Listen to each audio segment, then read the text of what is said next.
ఆ తిమ్నాత్ అనేటటువంటి ప్రాంతానికి వెళ్ళే దారిలో, ఆ దారిలో సాధారణంగా ఎవరు ఉంటారంటే వేశ్యలు ఉంటారు. ఆమె ఆ దారిలో పక్కన కూర్చుంది, వేశ్యల పక్కన కూర్చుంది. ఆమె వేశ్య అనుకొని చెప్పి యూదా వెళ్ళి ఆమెతో పాపం చేశాడు. అది అక్కడ మనం చూసేది. సో తిమ్నాతు అనేటటువంటి ప్రాంతం కావచ్చు, ఆ మార్గం కావచ్చు, సరైన మార్గం కాదు. అక్కడికి సంసోను వెళ్ళాల్సిన అవసరం ఏమొచ్చింది? అదే చెప్తున్నా. అవసరం లేదు. తనంతట తాను ఇశ్రాయేల్ దేశాన్ని విడిచిపెట్టి ఫిలిష్తీయుల సరిహద్దులో ఉన్నటువంటి తిమ్నాతుకు వెళ్ళాల్సిన అవసరం ఏమిటి? వెళ్ళాడు. అలా వెళ్ళిన తర్వాత అక్కడ ఎవరిని చూశాడు? ఫిలిష్తీయుల అమ్మాయిని చూశాడు. ఇప్పుడు సైట్ సీయింగ్కి వెళ్ళినటువంటి సంసోను దృష్టి ఎవరి మీద పడింది? అమ్మాయిల మీద పడింది. అవసరం ఏమిటి సంసోనికి అమ్మాయిలను చూడాల్సిన అవసరం ఏమిటి?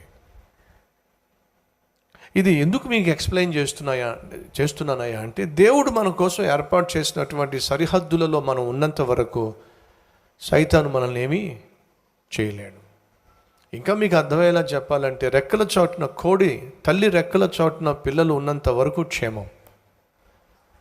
ఏదైనా ఒక కోడి పిల్ల, నేను అస్తమాను మా అమ్మ రెక్కల చోటున ఎందుకు ఉండాలి, నా ఇష్టం వచ్చినట్టు నేను ఎందుకు బయటికి రాకూడదు, నా ఇష్టం వచ్చినట్టు ఎందుకు తిరగకూడదు అని తల్లి రెక్కల చోటు ఉండాల్సినటువంటి ఆ కోడి పిల్ల కాస్త తల్లి కనుచూపు మేరల్లో నుంచి బయటకు వచ్చేసింది అనుకోండి, నెక్స్ట్ మినిట్లోనే ఎక్కడి నుంచి వస్తుందో గద్ద వచ్చేస్తుంది, దీన్ని వేసుకెళ్ళిపోతుంది.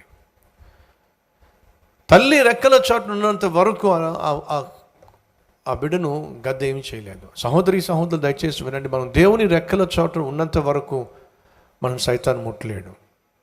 కానీ మన ఇష్టం చేయాలి అని ఆశపడినప్పుడు మనం ఏం చేస్తామంటే ఆయన సన్నిధిలో నుంచి బయటకు వచ్చే ప్రయత్నం చేస్తాం. సంసోను ఇశ్రాయేల్ దేశం నుండి బయటకు వచ్చాడు. ఫిలిష్తీయుల దేశానికి వెళ్ళాడు. అక్కడ తిమ్నాతులో ఒక అమ్మాయిని చూశాడు. ఆ తర్వాత 16వ అధ్యాయం మీరు చూడండి, గాజాకు వెళ్ళి అక్కడ ఒక వేశ్యను చూసి, గాజా ఎక్కడుంది? ఫిలిష్తీయుల దేశంలో ఉంది. అది దేవుని యొక్క పెరిఫరియా? కాదు, అది శత్రువు యొక్క పెరిఫరీ.